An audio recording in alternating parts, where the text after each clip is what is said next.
আসেন এখন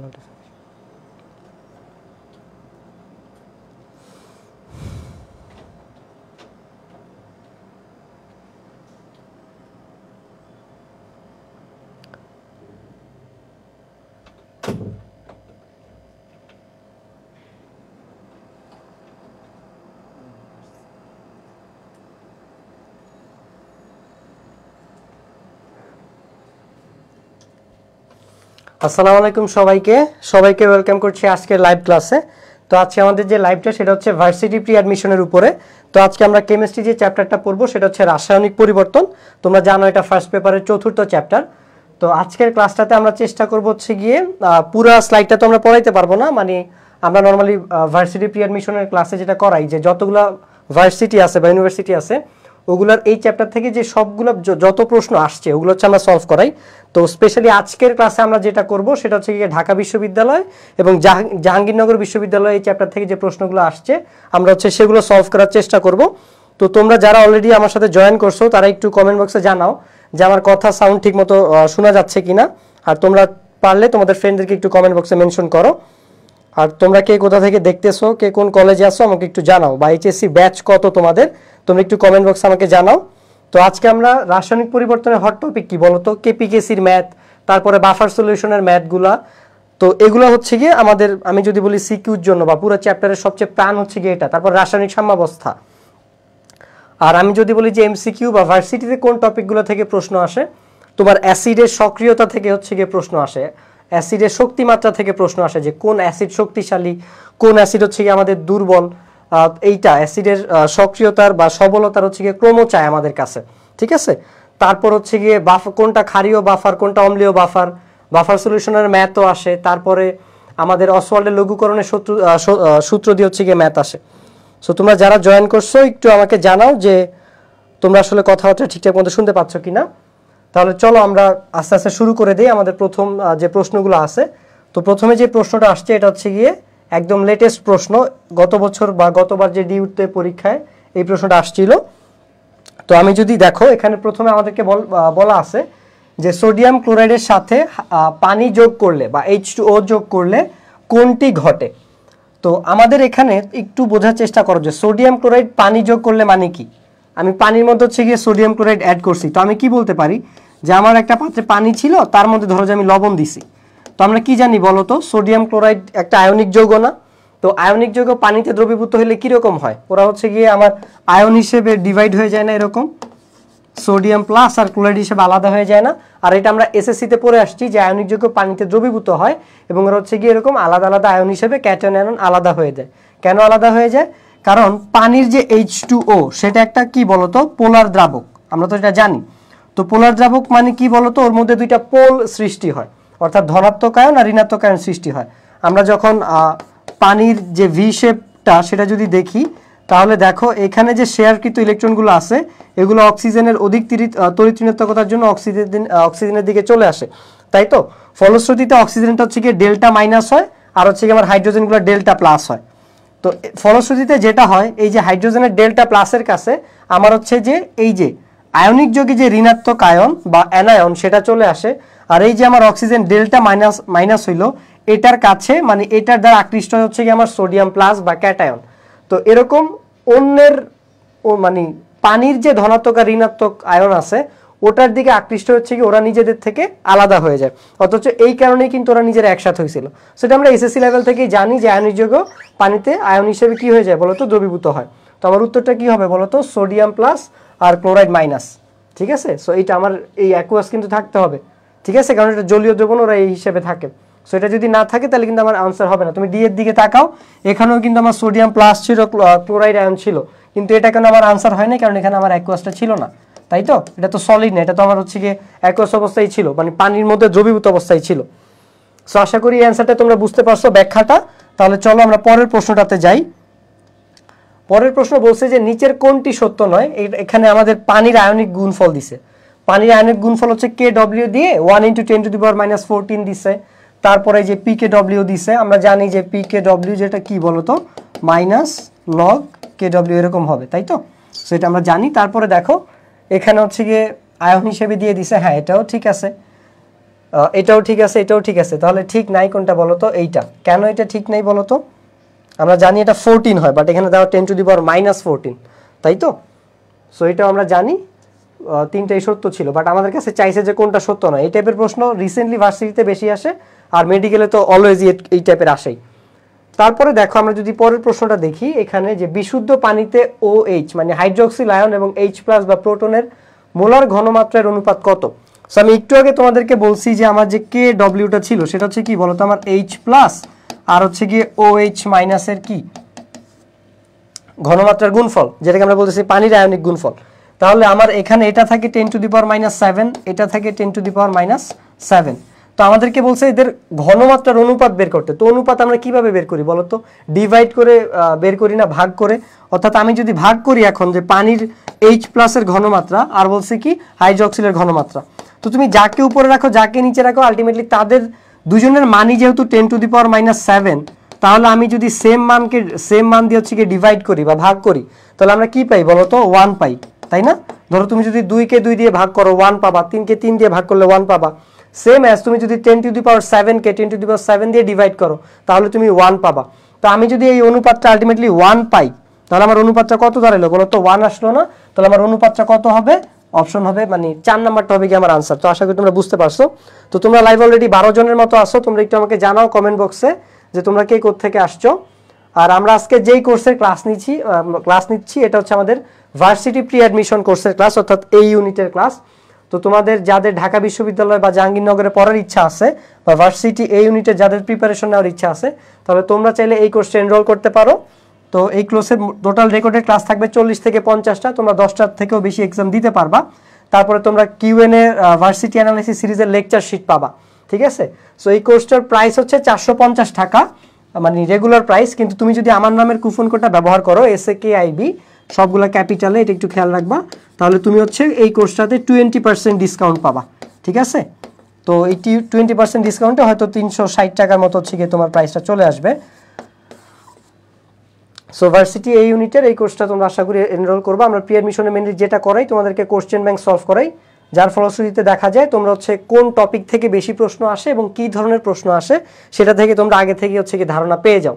ফলশ্রুতিতে তুমি যখন অ্যাডমিশনের প্রিপারেশন নিতে যাবা তখন তোমার কিন্তু ওই আইডিয়াটা থাকে, হ্যাঁ আমি যেহেতু প্রি অ্যাডমিশন কোর্স করছি, তো আমার অ্যাডমিশনের পড়াশোনা যখন আমি স্টার্ট করি তখন আমার মাথায় থাকে যে অ্যাকচুয়ালি কোন টপিক থেকে আমার বেশি প্রশ্ন আসে এবং প্রশ্নগুলো কিভাবে আসে, কোন টাইপের হয়, কোন ধরনের হয়, ঠিক আছে?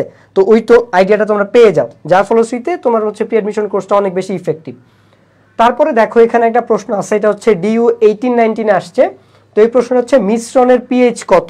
তো এই প্রশ্নটা আমরা সৃজনশীলে দেখতাম, মানে সিকিউতেও এইচএসসির জন্য এই টাইপটা ইম্পর্টেন্ট। এখন এটা অনেকভাবে আসে, তোমাকে মিশ্রণের পিএইচ বের করতে বলে, অথবা মিশ্রণের ঘনমাত্রা বের করতে বলে, অথবা মিশ্রণের প্রকৃতি বের করতে বলে, ঠিক আছে? তো আমরা সিকিউর জন্য বা আমরা যখন এইচএসসি টেস্ট পেপার সলভ করতাম তখন আমরা দেখতাম যে মিশ্রণের প্রকৃতি নির্ণয় করো বা মিশ্রণের ঘনমাত্রা নির্ণয় করো, এই টাইপের প্রশ্ন কিন্তু অনেক আসতো, তাই তো?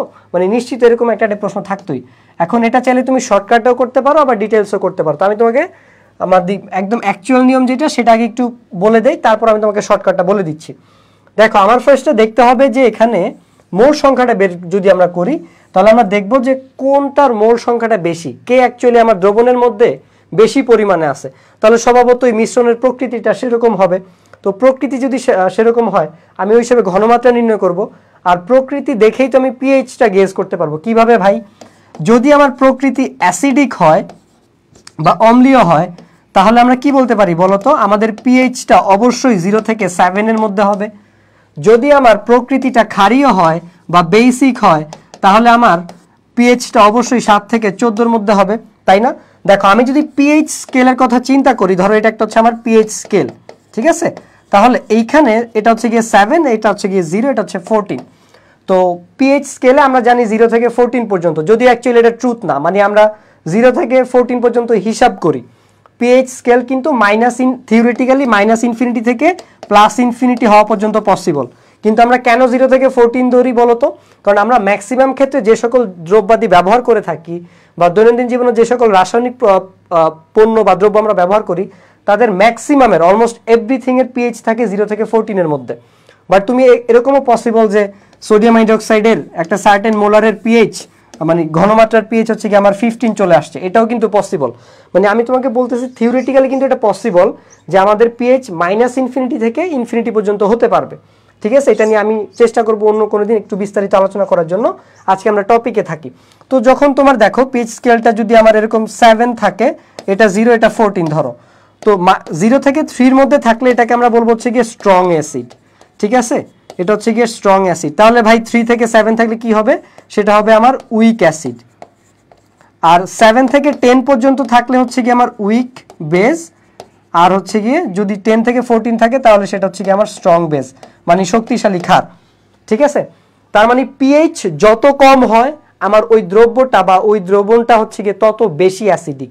পিএইচ যত বেশি হয় আমার ওই দ্রবণটা তত বেশি ক্ষারীয়, অর্থাৎ কম হলে আমার অ্যাসিডিক আর বেশি হলে হচ্ছে গিয়ে আমার পিএইচটা ক্ষারীয় হয়। তো এটা তোমরা আগে থেকেই জানতে, আমি জাস্ট এক্সাক্ট ভ্যালুটা তোমাদেরকে বলে দিছি। চলো আমরা এই ম্যাথটা সলভ করি। যে আমার এখানে 15 ml দেওয়া আছে হচ্ছে গিয়ে ভি, আর এস দেওয়া হচ্ছে 0.1 মোলার। তো আমরা যদি মোল সংখ্যার সূত্রটা লিখি VL ইন্টু এস, অর্থাৎ ভিটাকে আমাদেরকে লিটারে কনভার্ট করতে হবে। তো আমি যদি 50কে হচ্ছে গিয়ে লিটারে কনভার্ট করে ফেলি তাহলে এটা আসবে আমার, ধরো আমি যদি 1000 দিয়ে ভাগ করে দেই তাহলে 0.05 এটা আসবে, আর এটা আমার অলরেডি 0.1 মোলার আছে। তাহলে এখান থেকে আমি 0.05 ইন্টু 0.1 গুণ করব। আর হচ্ছে আমি যদি অ্যাসিডেরটা বের করি তাহলে দেখো এটাও হবে আমার 0. আমি একবারে করে ফেলি এটা মোল সংখ্যাটা, হ্যাঁ সূত্র তো এখানে আমি লিখে দিছি এস ইন্টু ভিএল। ওকে, তারপরে দেখো এখানে যদি আমি করি এটা হচ্ছে কি আমার 0.05 হবে, কারণ এটা মিলিলিটারে ছিল, আমি লিটারে কনভার্ট করলাম। তারপরে এই মূল সংখ্যাটা হবে আমার মানে ঘনমাত্রাটা 0.8 দেওয়া আছে। তো কোনটা আমার বেশি হওয়ার চান্স আছে বলো তো? আমরা যদি একটু ক্যালকুলেটরে হিসাব করে দেখি যে আমার এখানে 0.05 ইন্টু হচ্ছে গিয়ে 0.1, তাহলে এটা আমার আসতেছে 0.005। তাই তো, দেখো আমার যেহেতু এইটা মানে আয়তন সমান, তার মানে ঘনমাত্রা যার বেশি হবে স্বভাবতই সে তার মোল সংখ্যা বেশি হবে। এটা কিন্তু আমার হিসাব করা লাগে না। তোমরা অনেকে বলবো যে ভাই ক্যালকুলেটরটা ব্যবহার করতে দেয় না, আপনি কেন করতেছেন? আমি করতেছি এক্সাক্ট মান বের করার জন্য, মানে যেভাবে করা উচিত। আমি তো তোমাকে শর্টকাট অবশ্যই শিখিয়ে দিব, তারপরেও যেহেতু বলে ফেলছি আবার একটু বলি। এখান থেকেই বোঝা যায় যে কার মোল সংখ্যা বেশি হবে। দেখো তো এই মোল সংখ্যাটা আমার আয়তন আর ঘনমাত্রা সমানুপাতিক, তার মানে দুজনের যেহেতু আয়তন সমান, আমি যদি এটাকে ধ্রুব ধরি, যার ঘনমাত্রা বেশি হবে অবশ্যই তার মোল সংখ্যাটা বেশি হবে। তাহলে এই দুজনের মধ্যে আমার ঘনমাত্রাটা কার বেশি বলো তো? ঘনমাত্রাটা আমি এখানে দেখতে পাচ্ছি আমার হচ্ছে গিয়ে সোডিয়াম হাইড্রোক্সাইডের বেশি। তাহলে আমার সেটার হচ্ছে গিয়ে কি হওয়ার কথা বলো তো? ঘনমাত্রা বেশি হওয়ার কথা। তো তোমরা একটু জানাও যে কারা মানে এইচএসসি কত ব্যাচ তোমরা আসলে ক্লাসটা করতেছো, অনেকজনই লাইভটা দেখতেছো।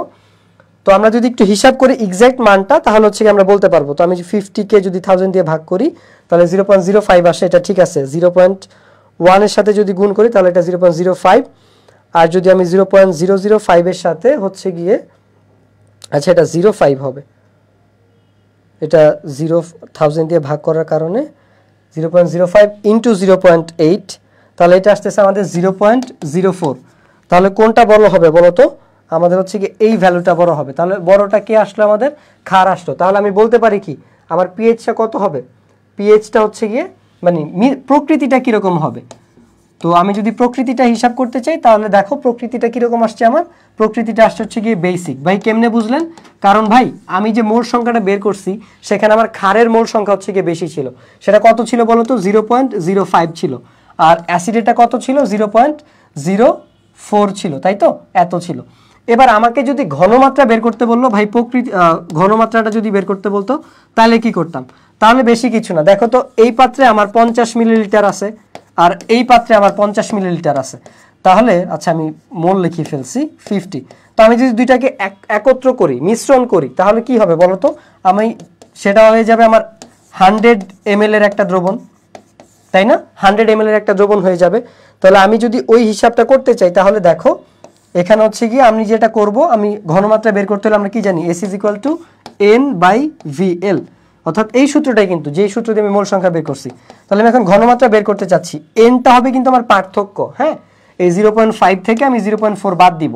তাহলে কারণ এটার 0.4, এটার 0. আচ্ছা এটা 0.004, এটা 0.004 কে প্রশমন করে ফেলছে, যেহেতু একজন ক্ষার আর একজন অ্যাসিড। তাহলে অবশিষ্ট থাকে কত বলো তো, সেটা হচ্ছে গিয়ে আমরা হিসাব করব। ধরো যে 0.005 থেকে আমি যদি 0.004 বিয়োগ করি তাহলে আমার থাকতেছে 0.001। ওকে, এটা আমরা মুখে মুখে হিসাব করতে পারি, বাট আমি কোনো ঝামেলা চাচ্ছি না, আমি এক্সাক্ট মানতে চাচ্ছি। আর হচ্ছে 100 ml আসবে আমার, বাট আমি যদি তাকে লিটারে কনভার্ট করতে চাই সেটা আসবে আমার 0.1 লিটার। কিভাবে? আমি যদি 1000 দিয়ে ভাগ করে দিব। তো এই মানটা যদি আমরা ভাগ করি তাহলে দেখো 0.001 কে আমি 0.1 দিয়ে ভাগ করে দিলে সেটা আসতেছে আমার 0.01। ঠিক আছে, তাহলে এটা হবে আমার ঘনমাত্রা। আর আমি যদি এবার পিএইচ বের করতে চাই তাহলে আমার হচ্ছে গিয়ে কি করতে হবে, আমরা পিএইচ কি বলি বলতো, যে pH is equal to minus log of H plus. ঠিক আছে, কিন্তু ভাই তুমি আমাকে বলো তো এইখানে কি আমি ডিরেক্টলি পিএইচ বের করতে পারবো? পারবো না। আমি এখানে ডিরেক্টলি যেটা বের করতে পারবো সেটা হবে পিওএইচ। কেন আমি আসলে পিওএইচ বের করতে পারবো এখানে বলো তো? কারণ আমার এই দ্রবণটা কিন্তু অ্যাসিডিক ছিল না। আমি একটু আগেই দেখছি দ্রবণের প্রকৃতি হচ্ছে গিয়ে আমার কি বলতো, বেসিক। ওকে, তো এটা ছিল আমার একটা ক্ষারীয় দ্রবণ, তাহলে আমি অবশ্যই পিওএইচ আমার বের করতে হবে। কারণ তো পিওএইচ এর ক্ষেত্রে আমি মাইনাস লগ ওএইচ বা হাইড্রোক্সিল আয়নের ঘনমাত্রা বসাই। হাইড্রোক্সিল আয়নের ঋণাত্মক মানে ঘনমাত্রা ঋণাত্মক লগারিদমকে আমরা বলতেছি পিওএইচ। তাহলে এই লগে আমি বসাবো হচ্ছে ওই যে একটু আগে যে আমি যে মানটা পাইলাম ঘনমাত্রার, সেই ঘনমাত্রাটা হচ্ছে গিয়ে আমি এখানে বসাবো। ঠিক আছে, 0.01। তো 0.01 বসাইলে আমার পিওএইচ এর মানটা চলে আসবে, তোমরা দেখবা 12। তো তারপরে আমি একটু হিসাব করে দেখাই তোমাদেরকে। সেই মানটা চলে আসবে আমার অ্যাকচুয়ালি 2। ঠিক আছে, পিওএইচ এর মানটা আসবে আমার হচ্ছে কি 2। ক্যালকুলেটরে যখন আমি হিসাব করছি মানটা 2 আসছে। সো আমি যখন পিএইচ হিসাব করব তাহলে আমরা কি জানি বলো তো, pH plus pOH is equal two 14। তাহলে pH plus 2 is equal two 14। তো আমি যদি এখান থেকে পিএইচ বের করতে চাই তাহলে আমার 14 থেকে 2 বাদ গিয়ে অ্যাকচুয়ালি 12 আসবে। তাহলে আমার পিএইচ এর ভ্যালু হবে 12। ঠিক আছে, তো তাহলে আমার এখানে অ্যান্সারটা হবে হচ্ছে কি 12 পিএইচ। তো এটা হচ্ছে জেনারেল রুলস যেভাবে আমরা অ্যাকচুয়ালি ম্যাথটা করি। কিন্তু এবার যদি আমি শর্টকাটে আসি যে ভাই শর্টকাটে কেমনে বুঝতে পারবো, যে শর্টকাটে আসলে কিভাবে ক্যালকুলেটর ছাড়া আমরা পিএইচ বের করতে পারি, তার আগে আমি বলি যে এই মানে প্রশ্নটা কিভাবে চেঞ্জ হতে পারতো। পিএইচ এর জায়গায় প্রকৃতি চাইতে পারতো, তো সেটা আমি অলরেডি তোমাকে বলে দিছি যে তুমি সেটা কিভাবে শর্টকাটে আইডেন্টিফাই করতে পারবা। তুমি যা সিম্পলি মোল সংখ্যাটা বের করলেই যার মোল সংখ্যা বেশি থাকবে প্রকৃতি হচ্ছে গিয়ে সেরকম হবে। আমার এখানে ক্ষারের প্রকৃতি বেশি ছিল, তার মানে প্রকৃতি হবে মানে ক্ষারের মোল সংখ্যা বেশি ছিল, তার মানে আমার এটা কি হবে, দ্রবণটা ক্ষারীয় হবে। এবার যদি ঘনমাত্রা চাইতো তাহলে হচ্ছে গিয়ে আমি ওদের যে মোল সংখ্যার পার্থক্য ছিল তাকে আমি মিশ্রণের যে আয়তন অর্থাৎ 50-50-100 লিটারে কনভার্ট করলে 0.1 সেটা দিয়ে ডিভাইড করে আমি হচ্ছে গিয়ে এটা পেয়ে যেতাম, তাই তো? এটা হচ্ছে গিয়ে পেয়ে যেতাম। তো এটা পাওয়ার পরে ঘনমাত্রাটা আমরা এভাবে বের করে ফেলতে পারি। এবার আসো পিএইচ এরটা, যে আমরা ঘনমাত্রা পাইছিলাম। ওকে, দেখো আমরা ঘনমাত্রা কত পাইছিলাম এটার, এস ইজ ইকুয়াল টু 0.01 এটা পাইছিলাম না। এখন দেখো যখন তোমার লাস্টে 1 থাকবে আর দশমিকের পরে যত গড় থাকবে ওইটাই হবে আমার পিএইচ। তো আমি দেখতে পাচ্ছি এখানে লাস্টে আমার কি আছে বলো তো, লাস্টে হচ্ছে কি আমার 1 আছে। ওকে, তাহলে দশমিকের পরে কয় ঘর আছে, 2 ঘর আছে। তাহলে আমার পিওএইচ, এখানে তো আমি অ্যাকচুয়ালি পিএইচ 2 বলতে পারবো না, কারণ এটা অ্যাকচুয়ালি ক্ষারের দ্রবণের ঘনমাত্রা ছিল। তাহলে আমার পিএইচ হবে 2। যদি এটা অ্যাসিডিক হইতো তাহলে পিএইচ 2 হইতো, বাট এখানে পিওএইচ কেন হইলো ভাই, এখান থেকে কেন আমি পিএইচ বের করতে পারবো না? তো এটা হচ্ছে আমার একটা রুলস, মানে ক্যালকুলেটর ছাড়া তুমি যখন পিএইচ বের করতে চাবা তোমাকে দেখতে হবে লাস্টে 1 আছে কিনা। যদি 1 থাকে তাহলে দশমিকের পরে কত ঘর আছে, আমার এখানে 2টা সংখ্যা আছে বা 2টা ঘর আছে, এই জন্য আমার ওই পিএইচ বা পিওএইচ যেটা বলো না কেন সেটা অ্যাকচুয়ালি 2 মানে 2 আসবে। তো এখান থেকে আমি বুঝতে পারি যে পিওএইচ 2 আসবে। আমি যখন এই ঘনমাত্রাটা বের করলাম, এখন আমার তো পিওএইচ চাই নাই, চাইছে পিএইচ। তো পিএইচ বের করতে হলে আমরা কি জানি, ক্ষারীয় দ্রবণের ক্ষেত্রে 14 মাইনাস পিওএইচ, তাহলে এই পিওএইচ এর ভ্যালু 2 বসায় দিলে তুমি এখান থেকে 12 পাইতা। তো পিএইচ এর এই শর্টকাটটা যারা বুঝো নাই, মানে কিভাবে ক্যালকুলেটর ছাড়া তুমি পিএইচ নির্ণয় করতে পারবা সেটা আমি তোমাদেরকে আরেকটু বলে দেই। ধরো তোমাকে বলছে 0.001 মোলার নাইট্রিক অ্যাসিডের ঘনমাত্রা কত, মানে পিএইচ কত। তো তোমাকে আমি কি বলছি ভাই, তোমাকে আমি বলছি যে তুমি শুরুতে দেখবা যে তোমার লাস্টে 1 আছে কিনা। যদি লাস্টে 1 থাকে তাহলে দেখবা যে কয় ঘর আছে দশমিকের পরে। দশমিকের পরে 4 ঘর আছে, তাহলে জাস্ট সিম্পলি আমার পিএইচ হয়ে যাবে 4। ঠিক আছে, আশা করি এটা বুঝতে পারছো। এবার ধরো যে আমাকে বললো 0.0001 মোলার, এবার ধরো আমরা হাইড্রোক্লোরিক অ্যাসিড দিলাম, যে এটার পিএইচ কত হবে। তাহলে দেখো লাস্টে 1 আছে, আমার দশমিকের পরে কয় ঘর, 3 ঘর, তাহলে আমার পিএইচ হবে 3। ঠিক আছে, এই হচ্ছে আমার এই পিএইচ এর শর্টকাটটা। এবার ধরো এরকম না দিয়ে যদি তোমাকে এরকম দেয় যে 0.005 সালফিউরিক অ্যাসিডের পিএইচ কত, আচ্ছা এটা এখানে মোলার হবে, মোলার সালফিউরিক অ্যাসিডের পিএইচ কত। ঠিক আছে, এখন তোমার একটা জিনিস জানতে হবে যে আমার সালফিউরিক অ্যাসিড বিয়োজিত হয়ে আসলে কয় মোল H+ দেয়। আমরা জানি এটা হচ্ছে গিয়ে 2 মোল H+ বা প্রোটন দিতে পারে, তাহলে এই যে এটা 2টা H+ দিতে পারে না, তাহলে আমার এই যে ঘনমাত্রাটা দেওয়া আছে তার সাথে আমার 2 গুণ করতে হবে। আমি যদি ওর সাথে 2 গুণ করি 0.05 × 2, তাহলে আমি অ্যাকচুয়ালি কত পাবো বলো তো, 0.0, এই 5-এর জায়গাটা কত হয়ে যাবে, 10 হয়ে যাবে না, তাহলে এটা হয়ে যাবে 10। এবার তুমি বলো ভাই যে ডান পাশে 0-র কোনো দাম আছে, এই পাশটাতে 0-র কোনো দাম নাই, তাহলে আলটিমেটলি এটা কত থাকতেছে, 0.01 থাকতেছে। তাহলে লাস্টে কত আছে ভাই, 1 আছে। দশমিকের পরে কয় ঘর, 2 ঘর, তাহলে পিএইচ কত হবে ভাই, পিএইচ হবে 2। ঠিক আছে, তো তোমরা বুঝছো কিনা আমাকে একটু কমেন্ট বক্সে জানাও যে ভাই এই শর্টকাটটা হচ্ছে কি আমরা বুঝতে পারছি। ঠিক আছে, তোমাদের কমেন্ট পাইলে তারপর হচ্ছে কি আমি পরবর্তীতে আগাবো, তোমরা একটু আমাকে জানাও।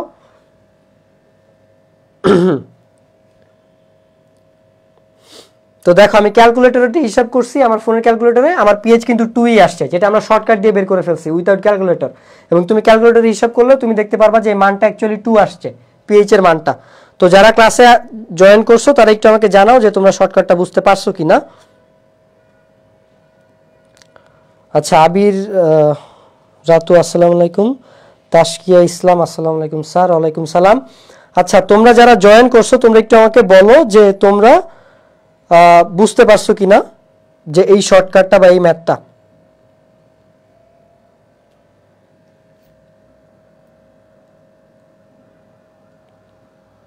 চলো আমরা আরেকটা যদি দেখাই তোমাদেরকে খারিও দিয়ে, যে দেখো এখানে ধরো আমি তোমাকে এতক্ষণ অ্যাসিড দিয়ে দেখাইছি, যদি এরকম হইতো যে ভাই 0.005 ধরো যে সোডিয়াম হাইড্রোক্সাইড চাইছে, 0.001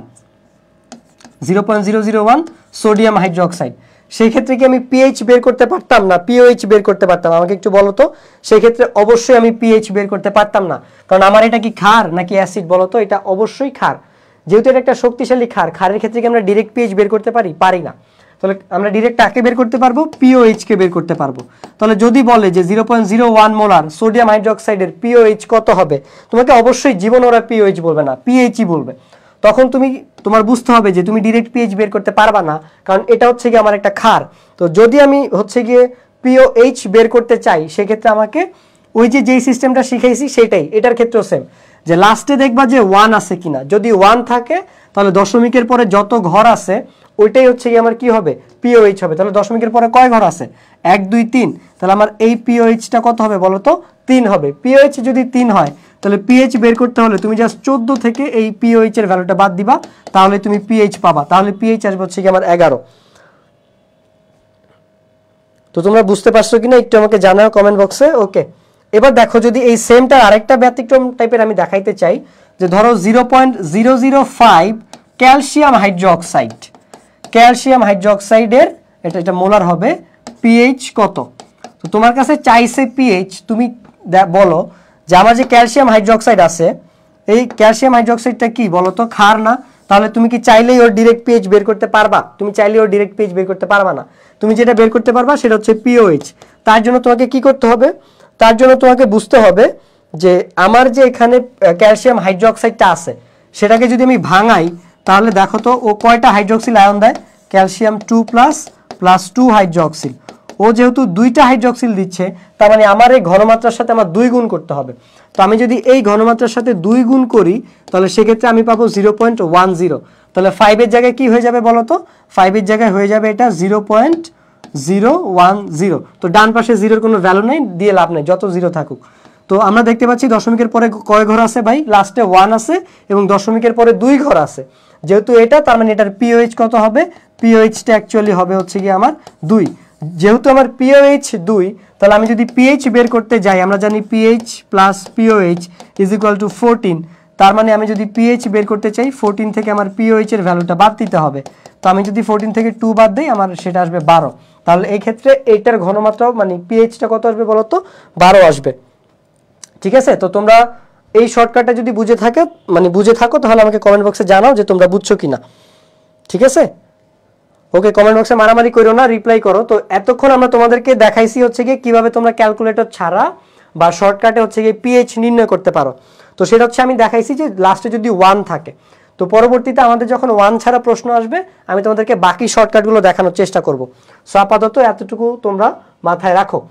তারপরে দেখো আমাদের পরবর্তীতে যে প্রশ্নটা আছে, নাইট্রিক অক্সাইড আর হচ্ছে গিয়ে ক্লোরিন, তাই তো, এই দুজন বিক্রিয়া করে অ্যাকচুয়ালি কি তৈরি করতেছে আমাদের কাছে সেটা জানতে চাইছে। সেটা হচ্ছে যে এই যে দুইটা জিনিস, এই উৎপাদটা তৈরি হলো, এই বিক্রিয়ার জন্য 25 ডিগ্রি সেলসিয়াস তাপমাত্রায় কেপি এর মান দেওয়া আছে, একই তাপমাত্রায় আমার কাছে কেসি এর মান চাইছে। ঠিক আছে, তো একই তাপমাত্রায় আমার কাছে কেসি এর মান চাইছে। তো আমরা কি জানি বলো তো, কেপি কেসির একটা কনভার্সনের সূত্র আছে না, KP is equal to KC R T del n.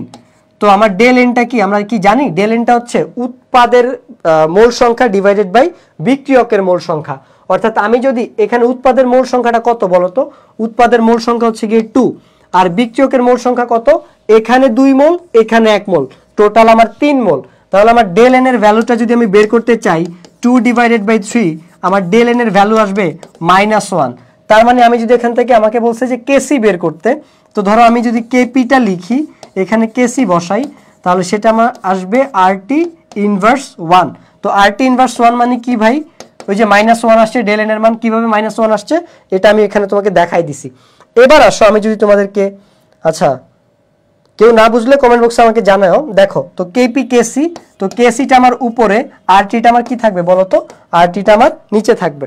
তো আরটি যেহেতু আমার নিচে আছে, তো সেহেতু আমার বের করতে হবে কিন্তু কেসি। ওকে, তাহলে আমি আরটিটিকে এই পাশে নিয়ে আসি। তো আমি যদি এইখান থেকে এখানে লিখি কেসি ইজ ইকুয়াল টু আমার কেপি ইন্টু আরটি, অর্থাৎ তোমার কেপির যে ভ্যালু দেওয়া আছে তুমি তার সাথে আর এর ভ্যালুটা বসাও, আর টি এর ভ্যালুটা হচ্ছে গিয়ে মানে আর টি এর ভ্যালুটা গুণ করো, তাহলে তুমি কেসি এর ভ্যালুটা পেয়ে যাবা।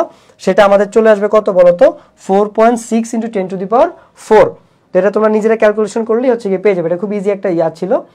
তারপরে দেখো নিচের কোন জলীয় দ্রবণটির পিএইচ সবচেয়ে বেশি হবে, তোমাকে দেখতে হবে যে পিএইচ সবচেয়ে বেশি কাদের হয়। আমি যখন তোমাকে পিএইচ স্কেল একে দেখাইছিলাম যে 0 থেকে 14 পর্যন্ত হচ্ছে কি আমাদের কি হয় বলতো, পিএইচ স্কেলের ভ্যালুটা থাকে। যদিও আমি বলছি থিওরিটিক্যালি এটা পসিবল যে -∞ থেকে +∞ পর্যন্ত আমাদের পিএইচ স্কেলের ভ্যালু হওয়া পসিবল থিওরিটিক্যালি। ওকে, প্র্যাকটিক্যালি হয় না যে তা না, অবশ্যই হয়, কিন্তু ম্যাক্সিমাম ক্ষেত্রে আমাদের ব্যবহারযোগ্য জিনিসগুলো দেখা যায় 0 থেকে 14 এর মধ্যে পিএইচ থাকে, এই জন্য আমরা এটাকেই ধরি। তো এটা থাকে আমার নিরপেক্ষ। তো এই জায়গাটা হচ্ছে কি আমার অ্যাসিডিক জোন, যার মধ্যে আবার 3 পর্যন্ত যদি থাকে তাহলে এটা হচ্ছে কি আমার স্ট্রং অ্যাসিড, এটা হচ্ছে কি আমার উইক অ্যাসিড। 10 পর্যন্ত থাকলে এটা হচ্ছে কি আমার উইক বেস, এটা হচ্ছে কি আমার স্ট্রং বেস। ঠিক আছে, এটা হচ্ছে কি আমার বেসিক জোন বা ক্ষারীয় জোন। তো পিএইচ বেশি কাদের হয় দেখো তো, এই যে বেসিক লিখছি, ক্ষারীয় লিখছি, অর্থাৎ যারা ক্ষার হবে বা এই যে অপশনগুলো আছে তার মধ্যে যারা ক্ষার থাকবে তাদের হচ্ছে কি আমার পিএইচটা বেশি হবে। তো আমি যদি প্রথম অপশনে তাকাই, অ্যামোনিয়া, সে কিন্তু একটা দুর্বল ক্ষার, সে ক্ষার, বাট স্টিল সে আনসার হওয়ার চান্স আছে কারণ তার পিএইচ এদিকেই হবে। আবার তারপরে দেখো খ নাম্বার অপশনটা 0.1 মোলার সোডিয়াম হাইড্রোক্সাইড, ওদের সবার মোল সংখ্যা সমান, তো ওইদিকে তাকায় লাভ নাই, আমার অ্যাকচুয়ালি যৌগের দিকে তাকাইতে হবে। ঠিক আছে, তো এটা কিন্তু সোডিয়াম হাইড্রোক্সাইড একটা স্ট্রং ক্ষার, স্ট্রং বেস, এটা হচ্ছে কি আমাদের উইক বেস, এটা হচ্ছে কি একটা সল্ট। ঠিক আছে, তারপর এটাও অ্যামোনিয়াম ক্লোরাইড, এটাও সল্ট। ঠিক আছে, এরা লবণ। তো সল্টের পিএইচ গুলো নর্মালি 7 এর কাছাকাছি থাকে, মানে 7 এর আশেপাশে থাকে। তো সল্ট আমার অপশনে আনসার হওয়ার কোনো পসিবিলিটি নাই, আনসার হইলে হবে আমার ক নাহলে খ। ঠিক আছে, আর অ্যাসিড তো হবেই না কারণ ক্ষারেরটা হচ্ছে কি বেশি হয়। এখন এদের মধ্যে কে স্ট্রং অ্যাসিড বলতো, সোডিয়াম হাইড্রোক্সাইড। যেহেতু সোডিয়াম হাইড্রোক্সাইড হচ্ছে কি আমার স্ট্রং অ্যাসিড বা শক্তিশালী ক্ষার, আমরা জানি 10 এর বেশি পিএইচ হয় শক্তিশালী ক্ষারের জন্য, তার মানে আমার শক্তিশালী ক্ষারের পিএইচ এর মানটা হবে বেশি। তাহলে আমার আনসার কত হবে বলতো, আমার আনসার হবে কি এখানে অপশন খ। তো আশা করি তোমরা এটা বুঝতে পারছো। কেউ না বুঝলে আমাকে কমেন্টে জানাও, আমি একটু তোমাদেরকে কমেন্ট করে তোমাদের কমেন্ট পড়ি কয়েকটা। ওকে, সো তোমরা এইচএসসি কে কত ব্যাচ ক্লাস করতেছো আমাকে একটু কমেন্ট বক্সে জানাও যে ভাই আমি এইচএসসি 22, এইচএসসি 23, তারপর আচ্ছা সাইফুল্লাহ শাফি আসো আমাদের সাথে, রাইয়ানা ইসলাম রিয়া। ওকে, সো তোমরা এইচএসসি কে কত ব্যাচ আমাকে একটু কমেন্ট বক্সে জানাও। দেখো তার পরবর্তী প্রশ্নটা যদি আমরা দেখি, এখানে আমাদেরকে বলে দেওয়া আছে যে তাপ উৎপাদী বিক্রিয়ায় তাপমাত্রা বাড়লে কোনটা সত্য নয়। তো ধরো আমি তোমাকে আগে তাপ উৎপাদী বিক্রিয়াটা বুঝাই। তো এটা হচ্ছে আমাদের A+B বিক্রিয়া করে আমাদের হচ্ছে গিয়ে C+D উৎপন্ন হচ্ছে। তো যখন আমার A+B বিক্রিয়া করে C+D তৈরি হচ্ছে, তার সাথে কিছু আমার তাপও তৈরি হচ্ছে। তো এই অবস্থায় যদি আমি সাম্যাবস্থায় আমার টেম্পারেচার বাড়ায় দেই, তাহলে আমার সাম্যাবস্থাটা কোন দিকে মুভ করবে বলো তো? বাম দিকে মুভ করবে। তা আমার বাম দিকে যদি মুভ করে, তাহলে আমি তাপমাত্রা বাড়ানোর ফলে আমার উৎপাদ কি বেশি তৈরি হবে নাকি উৎপাদ প্রোডাকশনটা কমে যাবে? অবশ্যই আমার উৎপাদের প্রোডাকশনটা কমে যাবে, কারণ আমার সাম্যাবস্থা বাম দিকে সরে গেছে। তো কোনটা সত্য নয় সেটা জানতে চাইছে। তাহলে দেখো বিক্রিয়ার হার কমে যাবে, তারপরে সক্রিয়ণ শক্তি ধ্রুব থাকবে। সক্রিয়ণ শক্তি ধ্রুব থাকবে, এটা সত্য কথা। বিক্রিয়ার হার বেড়ে যাবে, তারপর হচ্ছে গিয়ে বিক্রিয়ার হার বেড়ে যাবে, তারপর সাম্যাবস্থা বামে যাবে। তো এই যে সাম্যাবস্থা বামে যাবে আমি অলরেডি বলে দিছি তোমাদেরকে, ঠিক আছে। আর সক্রিয়ণ শক্তি ধ্রুব থাকবে, এটাও ঠিক আছে।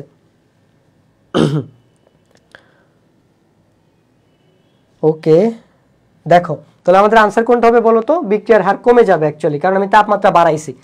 ওকে, কারণ এটা অলরেডি একটা তাপ উৎপাদী বিক্রিয়া, সেখানে যদি আমি তাপমাত্রা বাড়াই তাহলে আমার বিক্রিয়ার হারটা কমে যাবে। তারপরে দেখো আমরা যদি পরের কোশ্চেনে যাই, এখানে আছে কোনটা লুইস অ্যাসিড। তো লুইস অ্যাসিড এবং লুইস ক্ষার সম্পর্কে তোমরা কে কে জানো আমাকে একটু কমেন্ট বক্সে জানাও অলরেডি, তারপর আমি তোমাদেরকে বলে দিচ্ছি। দেখো লুইস অ্যাসিড হচ্ছে যাদের মধ্যে ইলেকট্রনের ঘাটতি আছে, যারা অন্যের থেকে ইলেকট্রন নিতে পারবে, তারা হচ্ছে গিয়ে আমার লুইস অ্যাসিড। তো দেখো এখানে আমার নাইট্রিক অ্যাসিড আছে, সালফিউরিক অ্যাসিড আছে, অ্যালুমিনিয়াম ট্রাইক্লোরাইড আছে এবং অ্যামোনিয়া আছে। তো এখানে আমার লুইস অ্যাসিড হবে হচ্ছে গিয়ে অ্যালুমিনিয়াম ট্রাইক্লোরাইড। কেন এটা হবে ভাই? কারণ লুইস অ্যাসিড অনুযায়ী যে ইলেকট্রন দাতা, ঠিক আছে, লুইস ক্ষার আমরা কাদেরকে বলতেছি বলো তো? লুইস ক্ষার হচ্ছে কি ইলেকট্রন দাতা, যারা ইলেকট্রন দিতে পারবে। যেমন এই যে অ্যামোনিয়া, এই ব্যাটা হচ্ছে একটা লুইস ক্ষার। কেন? কারণ অ্যামোনিয়া লাস্ট যোজনী কত বলো তো? মানে পারমাণবিক সংখ্যা 7, তার মানে ওর ইলেকট্রন বিন্যাস হচ্ছে 2 5। তার মানে ওর লাস্ট কক্ষপথে ইলেকট্রন থাকে কয়টা বলো তো? 5টা ইলেকট্রন থাকে। তো আমি যদি ওই 5টা ইলেকট্রন চিন্তা করি, দেখো এখানে 2টা মুক্তজোড় বসে আছে, আর এই যে 3টা হাইড্রোজেন হচ্ছে গিয়ে আমার নাইট্রোজেনের সাথে, মানে অ্যামোনিয়ার সাথে, সরি নাইট্রোজেনের যে 5টা ইলেকট্রন আছে তার 3টে ইলেকট্রনের সাথে ওরা সমযোজী বন্ধনে চলে গেছে। তার মানে আমি এখান থেকে বলতে পারি যে আমার নাইট্রোজেনের যে 5টা ইলেকট্রন আছে লাস্ট কক্ষপথে, তার 3জন সমযোজী বন্ধনে হচ্ছে গিয়ে অংশগ্রহণ করতেছে, আর 2জন কি আছে বলতো? লোন অবস্থায় আছে, লোন পেয়ার অবস্থায় আছে। অর্থাৎ ওরা হচ্ছে কি আমার ফ্রি ইলেকট্রন বা মুক্ত ইলেকট্রন। তো মুক্ত ইলেকট্রন কি করতে পারে? এই অ্যামোনিয়া চাইলে আরেকজনকে দান করতে পারে। তো আমরা কি বলছি? লুইস ক্ষার মানে হচ্ছে ইলেকট্রন দাতা, অর্থাৎ যে অন্য ইলেকট্রন দান করতে পারবে সে লুইস ক্ষার হবে। তাহলে আমাকে এখানে লুইস ক্ষার বলে নাই, আমাকে বলছে লুইস অ্যাসিড। তো লুইস ক্ষার যদি ইলেকট্রন দাতা হয়, তাহলে লুইস অ্যাসিড কি হবে ভাই? লুইস অ্যাসিড হচ্ছে গিয়ে ইলেকট্রন গ্রহীতা, মানে ইলেকট্রন গ্রহণ করবে, রিসিভ করবে। এখন ইলেকট্রন কে গ্রহণ করবে? যার ইলেকট্রনের ঘাটতি আছে অবশ্যই সে ইলেকট্রন গ্রহণ করবে, তাই না? এখন ভাই আমি কেমনে বুঝলাম যে অ্যালুমিনিয়াম ট্রাইক্লোরাইডের ইলেকট্রনের ঘাটতি আছে? দেখো আমরা এসএসসি লেভেলে অষ্টকে সংকোচন এবং অষ্টকে সম্প্রসারণ এই দুইটা জিনিস পড়ছিলাম। তো যাদের মধ্যে অষ্টক সংকোচন আছে, যেমন আমি যদি তোমাকে বলি অ্যালুমিনিয়াম ট্রাইক্লোরাইডের পাশাপাশি আমাদের ফেরিক ট্রাইক্লোরাইড আছে, তারপরে হচ্ছে কি মানে এখানে যদি অ্যালুমিনিয়াম ট্রাইক্লোরাইড না থেকে BF3 থাকতো, তারপর আমার FeCl থাকতো মানে ফেরিক ক্লোরাইড, তারপরে সালফার ট্রাইঅক্সাইড থাকতো, এরাও কিন্তু আনসার হইতো, ঠিক আছে, এরাও আনসার হইতো। কেন আনসার হইতো? কারণ এদের মধ্যে অষ্টক সংকোচন আছে। অষ্টক সংকোচন কি জিনিস ভাই? ধরো এই যে বোরনের লাস্ট কক্ষপথে আমার 3টে ইলেকট্রন আছে, ঠিক আছে। তো এই 3টে ইলেকট্রন 3টা ফ্লোরিনের সাথে সমযোজী বন্ধনে আবদ্ধ হয়ে গেছে। তো এই হচ্ছে গিয়ে ধরো আমার 3টা সমযোজী বন্ধনে আবদ্ধ হয়ে গেছে। তাহলে হিসাব মতে আমার কেন্দ্রীয় পরমাণুতে 8টা ইলেকট্রন থাকার কথা বন্ধন গঠনের পরে, কিন্তু আমি এখানে ইলেকট্রন পাইছি কয়টা? 2টা, 4টা, 6টা। তার মানে আমার কয়টা ইলেকট্রন শর্টেজ আছে? 2টা ইলেকট্রন শর্টেজ আছে 8টা থেকে। মোদ্দা কথা আমার 8টা থেকে শর্ট আছে, তার মানে এখানে অষ্টক নিয়ম মানে নাই, অষ্টকের থেকে কম আছে, এই জন্য এখানে অষ্টকের সংকোচন হবে। তার মানে ওর মধ্যে, ওর কেন্দ্রীয় পরমাণুতে ইলেকট্রনের ঘাটতি আছে। যেহেতু ওর মধ্যে ঘাটতি আছে, তার মানে কি ও ইলেকট্রন গ্রহীতা হবে। আর যাদের মধ্যে এরকম অষ্টক সংকোচন থাকে বা ইলেকট্রন ঘাটতি থাকে, অর্থাৎ যারা ইলেকট্রন গ্রহীতা হবে তারাই হচ্ছে কি আমার লুইস অ্যাসিড হবে। তো এরকম যারা ধনাত্মক আয়নযুক্ত থাকে আর যাদের মধ্যে অষ্টক সংকোচন থাকে তারা হচ্ছে কি আমার কি হবে বলতো, লুইস অ্যাসিড হবে। তো এরকম ভাবে আমার অপশনে অ্যালুমিনিয়াম ট্রাইক্লোরাইড ছাড়াও যদি বোরন ট্রাইফ্লোরাইড থাকে, ফেরিক ক্লোরাইড থাকে, সালফার ট্রাইঅক্সাইড থাকে, এরাও আমার এখানে অ্যান্সার হইতো। তুমি হিসাব করে দেখতে পারো এদের মধ্যেও কিন্তু আমার অষ্টকের সংকোচন আছে বা এদের মধ্যে ইলেকট্রনের ঘাটতি আছে। সো যারা ইলেকট্রন গ্রহণ করবে তারাই হচ্ছে কি আমার লুইস অ্যাসিড হবে। সো এটা তোমরা বুঝছো কিনা আমাকে একটু কমেন্ট বক্সে জানাও। তারপরে দেখো আমার এখানে আছে যে প্রশমন এনথালপি -57 কিলোজুল হলে আমার বেরিয়াম হাইড্রোক্সাইড আর হাইড্রোক্লোরিক অ্যাসিডের মিশ্রণে যে বিক্রিয়ার এনথালপি সেটার পরিবর্তন কত হবে। তো এটা একটা ক্ষার, এটা একটা অ্যাসিড, তার মানে আমি এখানে যে এনথালপিটা পাবো সেটা আমার প্রশমন এনথালপি হবে। কেন? কারণ বিক্রিয়াটা প্রশমন বিক্রিয়া। আমরা জানি অ্যাসিড ও ক্ষার বিক্রিয়া করে লবণ ও পানি তৈরি করে, এটা কি ধরনের বিক্রিয়া? প্রশমন বিক্রিয়া। এবং প্রশমন এনথালপির ক্ষেত্রে আমার যে জিনিসটা অনেক মনোযোগ সহকারে খেয়াল রাখতে হবে সেটা হলো আমার 1 মোল পানি তৈরি হয়েছে কিনা। কারণ আমরা প্রশমন এনথালপিটা 1 মোল পানি তৈরির জন্য হিসাব করি। তো আমি দেখতে পাচ্ছি আমার এখানে অ্যাকচুয়ালি 1 মোল পানি তৈরি হয় নাই, 2 মোল পানি তৈরি হয়েছে। যেহেতু আমার এখানে 2 মোল পানি তৈরি হয়েছে, তাহলে আমার এখানে যে প্রশমন এনথালপিটা দেওয়া আছে সেটা দেওয়া আছে আমার 1 মোলের জন্য, বাট আমার এখানে পানি তৈরি হয়েছে 2 মোল। তার মানে আমি এই -57কে 2 দিয়ে গুণ করলে আমি পাবো -140 কিলো জুল, সেটাই হবে কি আমার আনসার। তাহলে তুমি যদি অপশনের দিকে তাকাও তুমি দেখতে পাবা যে আমার এখানে অপশন ডিতে -114 আছে, তাহলে এটা হবে কি আমার আনসার। ঠিক আছে, তো আশা করি তোমরা বুঝতে পারছো। কারণ আমার যে প্রশমন এনথালপি আমি পাই সেটা 1 মোল পানি তৈরির জন্য পাই, কিন্তু আমি এখানে যে বিক্রিয়াটা দেখতে পাচ্ছি এখানে অ্যাকচুয়ালি 2 মোল পানি তৈরি হয়েছে। তো অবভিয়াসলি আমাকে এখানে 2 গুণ করতে হবে, কারণ আমার এই যে এনথালপির মানটা দেওয়া এটা অ্যাকচুয়ালি 1 মোল পানির জন্য দেওয়া, বাট আমার এখানে বিক্রিয়া দেখা 2 মোল পানি, এই জন্য আমি এখানে এই মানের সাথে 2 গুণ করে যেটা পাবো সেটাই হবে আমার এই প্রশ্নের আনসার। তো বুঝছো কিনা আমাকে জানাও, না বুঝলো আমি হচ্ছে কি তোমাদেরকে আবার এটা বুঝাই দিব। ঠিক আছে, রিপিট করব, কোনো সমস্যা নাই। তারপরে দেখো এখানে বলা আছে যে বিক্রিয়াটি সাম্যাবস্থায় আছে, চাপ বাড়লে কি ঘটবে। তো এই বিক্রিয়াটা হচ্ছে কি আমার ডেল এইচ এর মান যেহেতু প্লাস, তার মানে বিক্রিয়াটা কি হয় বলতো, তাপহারী হবে বিক্রিয়াটা। আর আমার এখানে তাপের প্রভাব চাই নাই, তাপহারী বিক্রিয়া তাপ বাড়াইলে বিক্রিয়া ডান দিকেই যায়, মানে নর্মালি চলে যে ডান দিকে যাওয়ার কথা ডান দিকেই যায়। কিন্তু চাপের প্রভাব আমরা, তোমরা এসএসসি তো চ্যাপ্টার 7 এ লাস্ট হাতে লেয়ারের নীতি পড়ছিলা যে সাম্যাবস্থায় যদি গ্যাসীয় মোল সংখ্যা সমান থাকে বিক্রিয়ক আর উৎপাদের, তাহলে চাপেরও কোনো প্রভাব থাকে না। কিন্তু যদি আমার উৎপাদের চাপ কম থাকে তাহলে আমি যদি চাপ বাড়াই তাহলে আমার বিক্রিয়া বা সাম্যাবস্থা ডান দিকে অগ্রসর হবে। আর যদি বিক্রিয়কে আমার হচ্ছে গিয়ে মোল সংখ্যা কম থাকে সেক্ষেত্রে আমি চাপ বাড়াইলে বিক্রিয়া বাম দিকে বা বিক্রিয়কের দিকে হচ্ছে অগ্রসর হবে। তাহলে আমরা আগে এই বিক্রিয়াটা বুঝি।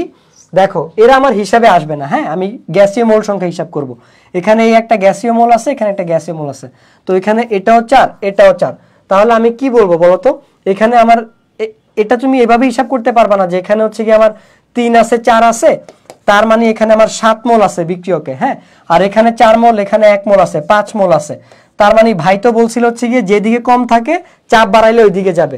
তার মানে আমি যদি প্রেসার ইনক্রিজ করি বিক্রিয়া বা সাম্যাবস্থা হচ্ছে ডান দিকে অগ্রসর হওয়ার কথা, বাট অ্যাকচুয়ালি এটা ঘটবে না। কেন? কারণ তুমি যে 7-5 হিসাব করছো তার মধ্যে কিন্তু সলিড এলিমেন্ট চলে আসছে বা সলিড মৌলযৌগগুলো চলে আসছে। আমি সলিড হিসাবে আনতে পারবো না, আমি হিসাবে আনবো শুধুমাত্র গ্যাসীয়গুলোকে। তো আমি যদি গ্যাসীয়গুলোকে হিসাবে আনতে চাই তাহলে আমি দেখবো এখানেও 4 মোল, আবার হচ্ছে কি আমার মানে বিক্রিয়কেও 4 মোল, উৎপাদেও 4 মোল। তাহলে আমার এখানে আমি যদি চাপ বাড়াই তাহলে চাপের কি অ্যাকচুয়ালি কোনো প্রভাব হবে বা কোনো প্রভাব থাকবে? চাপের কোনো প্রভাব থাকবে না, কারণ দুই দিকেই আমার মোল সংখ্যা সমান। অর্থাৎ চাপের কোনো প্রভাব থাকবে না মানে আমার যে সাম্যাবস্থাটা থাকবে সেটাও কিন্তু চেঞ্জ হবে না। অর্থাৎ আমার ইকুইলিব্রিয়াম ইজ আনঅল্টার্ড, মানে অবস্থানের পরিবর্তন হবে না, সাম্যাবস্থা একই জায়গায় থাকবে।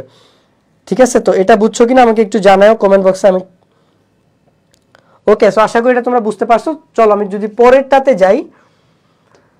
সো দেখো আমরা যে ক্লাসটা নিচ্ছি এটা হচ্ছে ভার্সিটি প্রি অ্যাডমিশন কোর্সের ক্লাস। তো এইটার কোর্স ফি হচ্ছে গিয়ে 450 টাকা। তোমরা এখানে রেকর্ডেড ক্লাস পাবা 40 থেকে 50টা, আমার হিসাব মতো আরও বেশি পাওয়ার কথা 1-2টা, আর এক্সাম পাবা 10টা, লেকচার কিউএনএ ভার্সিটি অ্যানালাইসিস সিরিজের লেকচার শিট পাবা।